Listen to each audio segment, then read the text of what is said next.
Hello friends, welcome back to my YouTube channel यार educational hub. तो जैसा कि आप सभी को पता है, नर्सिंग प्रवेश प्रतियोगिता का जो नोटिफिकेशन है वो आउट हो चुका है। डियर फ्रेंड्स, जिन सभी स्टूडेंट्स को नर्सिंग प्रवेश प्रतियोगिता परीक्षा का फॉर्म फिल करना है वो जाके आप फॉर्म फिल कर सकते हैं, क्योंकि इसका जो एप्लीकेशन फॉर्म है वो फाइनली जेसीसीबी ने आउट कर दिया है। तो फ्रेंड्स, आज की इस वीडियो में हम लोग नर्सिंग प्रवेश प्रतियोगिता परीक्षा से रिलेटेड जितने भी नोटिफिकेशन में जो जो जो इम्पोर्टेंट नोटिफिकेशन नोटिस दिया गया है वो सब हम लोग देखने वाले हैं। और आज के इस वीडियो में हम लोग यह देखेंगे कि नर्सिंग प्रवेश प्रतियोगिता परीक्षा का आयोजन किन दो भाग में किया जाता है और दोनों भागों में क्या क्या इंपॉर्टेंट्स है और क्या क्या क्राइटेरिया होते हैं।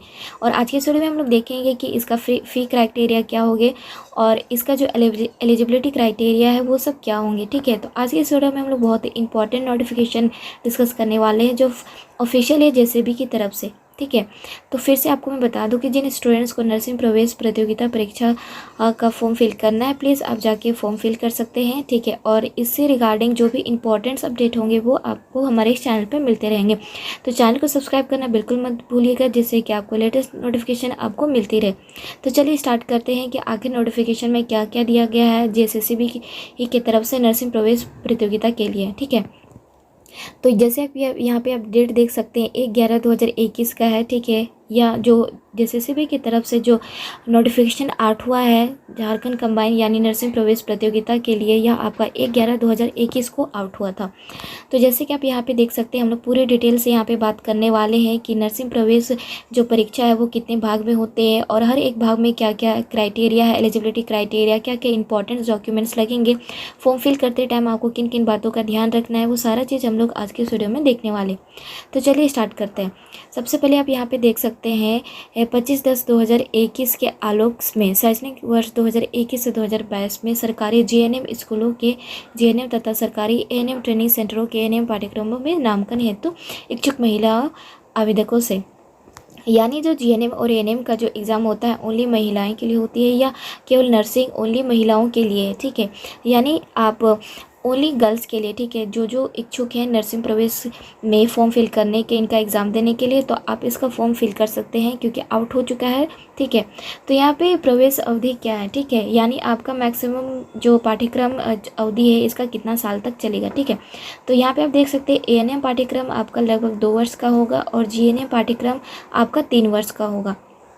अब हम लोग देखते हैं यहाँ पे एलिजिबिलिटी क्राइटेरिया फॉर एएनएम। ठीक है, तो एएनएम के लिए क्राइटेरिया एलिजिबिलिटी क्या क्या होगी, तो यहाँ पे आप देख सकते हैं मैक्सिमम एज आपका 17 ईयर्स होना चाहिए, जो कि आपका 31 दिसंबर को आपका 17 ईयर्स कंप्लीट हो जाना चाहिए। ठीक है, और मैक्सिमम एज आपका होना चाहिए 35 ईयर्स। ठीक है, तभी आप इसका फॉर्म फिल कर सकते हैं। ठीक है, और मिनिमम एजुकेशन आपका 10+2 कंप्लीट होना चाहिए। ठीक है, चाहे आप कोई भी बैकग्राउंड से हो, आपका 10+2 कंप्लीट होना चाहिए। ठीक है, और स्टूडेंट्स क्वालिफाई 10+2 आपका कितना मैक्सिमम, आप कोई भी बोर्ड से, चाहे आप सीबीएसई बोर्ड है या फिर आपका अदर बोर्ड है, ठीक है, तभी आप इसका फॉर्म फिल कर सकते हैं। उसी तरह जीएनए में भी मैक्सिमम और मिनिमम एज आपका 17 एंड 35 ईयर्स के बीच में, जिस तरह से आपका एएनएम का है। ठीक है, इसका भी मिनिमम एजुकेशन आपका 10+2 पास होना चाहिए, पीसीबी पीसीएम। ठीक है, और जो मैक्सिमम मार्क्स होना चाहिए वो आपका 40% मार्क्स होना चाहिए। ठीक है, अगर आपका 40% मार्क्स है एबव है तभी आप इसका फॉर्म फिल कर सकते हैं। ठीक है, तो यहाँ पे हम लोग देख सकते हैं आवासीय अर्हता। देखिए, आवासीय अर्हता यानी बहुत सारे स्टूडेंट्स को यही दिक्कत होती है, यही सबको यही डाउट होता है कि अगर वो झारखंड से नहीं है तो क्या वे फॉर्म फिल कर सकते हैं कि नहीं। ठीक है, तो देखिए ऐसा कुछ नहीं, अगर आप झारखंड से नहीं है तभी आप फॉर्म फिल कर सकते हैं, लेकिन सबसे पहला प्राथमिकता झारखंड के जो निवासी है, मूल निवासी, सबसे पहले प्राथमिकता उनको दी जाएगी। ठीक है, तो जैसे यहाँ पे आप देख सकते हैं आवासीय अर्हता, तो झारखंड राज्य के स्थायी निवासी या स्थानीय निवासी की श्रेणी में आने वाले आवेदक की नर्सिंग पाठ्यक्रमों में नामांकन के लिए पात्र समझे जाएंगे। झारखंड सरकार के कार्मिक प्रशासनिक सुधार तथा राजभाषा विभाग की अधिसूचना ज्ञापन 7 नीति सर्वदलीय बैठक 27/2002 हो। ठीक है, तो ये आपके स्थानीय निवास को प्रवेश किया जाता है। ठीक है, और आवेदक के पत्र की उपलब्धता, ठीक है। यानी ये जो नर्सिंग एंट्रेंस कॉम्पिटिटिव एग्ज़ाम 2021 जो जेसीसीबी की तरह जो कंडक्ट किया जाता है उसका आवेदन तिथि कब है, ठीक है। तो इसका आपका 3/11/2021 से 15/11/2021 तक ऑनलाइन आवेदन पत्र पर भर सकते हैं, ठीक है। यानी 3 तारीख से लेकर 15 नवंबर तक आप इसका फॉर्म फिल कर सकते हैं। और फॉर्म में कोई भी मिस्टेक हो, यानी कोई भी आपका अगर मिस्टेक हुआ है, कोई भी करेक्शन के लिए आपका जो डेट दिया गया है वो आपका 16/11/2021 से 17/11/2021 तक करेक्शन का डेट आपका दिया गया है, ठीक है। और ऑनलाइन आवेदन करते समय आपको किन किन ज़रूरत की चीज़ों पे ध्यान देना है वो आप यहाँ पे देख सकते हैं। ऑनलाइन आवेदन करते समय पासपोर्ट साइज़ का अपना रंगीन फोटोग्राफ जिसमें चेहरे के साथ साथ दोनों कान स्पष्ट रूप से दिखाई देने चाहिए तथा हस्ताक्षर एवं बाएं हाथ की अंगूठे का निशान तैयार रखें तथा दिए गए निर्देशों का पालन करते हुए अपलोड करें। तो अब यहाँ पे हम लोग देख सकते हैं परीक्षा शुल्क क्या होगी, ठीक है। तो परीक्षा शुल्क आप कोई भी कैटेगरी से हैं, आपका परीक्षा शुल्क आपका 450 रुपीज़ ही आपका होगा, ठीक है। और परीक्षा का स्तर एवं प्रकार क्या होगा, तो प्रतियोगिता परीक्षा वस्तुनिष्ठ तथा 150 अंकों की होंगी। यानी आपका जो एग्ज़ाम होगा एएनएम और जीएनएम का, ये आपका ऑब्जेक्टिव क्वेश्चंस आएंगे, ठीक है। जिसमें आपके ऑप्शंस दिए रहेंगे 4 ऑप्शन, जिसमें आपके कोई भी करेक्ट ऑप्शन आपका ओनली 1 होगा, ठीक है। और टोटल मार्क्स आपका होगा 150, ठीक है। और मीडियम आपका क्या होगा, अंग्रेजी इंटरमीडियम स्तरीय 30 अंकों की एवं भौतिक विज्ञान, रसायन विज्ञान, जीव विज्ञान, ठीक है।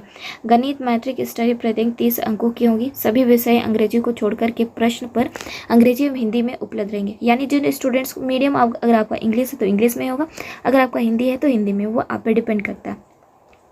मेधा सूची क्या होगा, ठीक है।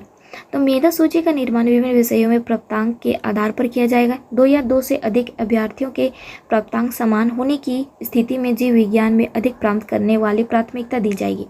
यानी जिन स्टूडेंट्स का अगर मार्क्स अगर सेम आ जाता है या फिर रैंक सेम आ जाता है, उसमें आपका देखा जाए कि जो मेन सब्जेक्ट है, यानी अगर आपका बायो में सबसे यानी 2 स्टूडेंट्स का अगर मार्क्स सेम आ जाता है, रैंक सेम आ जाता है, तो मार्क्स अगर सेम आ जाता है, उन दोनों का रैंक किस तरह से निर्धारित किया जाएगा। तो इसमें देखा जाएगा अगर दोनों स्टूडेंट्स का मार्क्स सेम है, लेकिन उन दोनों में यह फ़र्क देखा जाएगा कि जिसका बायोलॉजी में, जीव विज्ञान में सबसे ज़्यादा मार्क्स है, उसका सबसे पहला रैंक दिया जाएगा। इस तरह से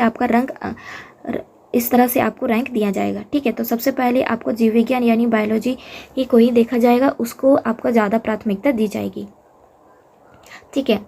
अब आरक्षण की बात करते हैं तो सामान्य वर्ग के आर्थिक रूप से कमजोर वर्ग, ईडब्ल्यूएस अत्यंत पिछड़ा वर्ग, अनुसूची 1 BC1 पिछड़ा वर्ग BC2, कोटि अनुसूचित जाति ST, आदिम जनजाति PTG, अनुसूचित जाति SC, शारीरिक से दिव्यांग PhD के अभ्यर्थियों के लिए राज्य सरकार द्वारा जारी अद्यतन आरक्षण नीति प्रभावी होगा, ठीक है। अब आवश्यक सूचनाएं हैं, ठीक है। एएनएम एवं जीएनएम पाठ्यक्रमों की स्थानीय वार कोटिवार सीटों की विस्तृत विवरण एवं प्रमाण पत्र के प्रारूप एवं अधिसूचना की प्रति पार्षद वेबसाइट के होमपेज पे आप देख सकते हैं, ठीक है। तो देखिए जीएनएम और एएनएम का जो एग्ज़ाम है वो आपका आउट हो चुका है एप्लीकेशन फॉर्म। तो जिन स्टूडेंट्स ने अभी तक फॉर्म नहीं फिल किया है तो प्लीज़ जाके आप फॉर्म फिल कर सकते हैं। और जो भी इंपॉर्टेंट्स गाइडलाइन दिए जाएंगे ये डॉक्यूमेंट से रिलेटेड और आपके एप्लीकेशन फॉर्म से रिलेटेड, उसको आप अच्छे से ये फॉर्म फिल कीजिएगा, ठीक है। क्योंकि अगर फॉर्म में अगर आपका कोई भी ये दिक्कत हो जाता है, करेक्शन अगर आपका नहीं हो पाता, देखिए करेक्शन में बहुत लोग होते हैं कि करेक्शन पर डिपेंड हो जाते हैं, हाँ चलो मिस्टेक हो गया तो करेक्शन हो जाएगा, लेकिन कभी कभी नेटवर्क और सर्वर इशू होने की वजह से सर्वर काम नहीं करता है, जिसकी वजह से क्या होता है करेक्शन नहीं हो पाता है। तो इस चीज़ में मत भरोसा रहिए, आप अच्छे से फॉर्म फिल कीजिए, जितना भी इंपॉर्टेंट डॉक्यूमेंट्स है उसको आपको कलेक्ट करके रखना है, ठीक है। तो जल्दी से आप फॉर्म फिल कर लीजिएगा, ठीक है। तो इसी तरह से जितने भी इंपॉर्टेंट्स नोटिफिकेशन होंगे झारखंड कंबाइंड से रिलेटेड या फिर अदर कॉम्पिटेटिव एग्जाम से रिलेटेड आपको नोटिफिकेशन मिल जाएंगे। तो आज के लिए बस इतना ही। तो जिन स्टूडेंट्स को नर्सिंग प्रवेश प्रतियोगिता परीक्षा में भाग लेना है तो प्लीज़ आप फॉर्म फिल कर लीजिएगा और अच्छे से प्रिपरेशन कर लीजिएगा।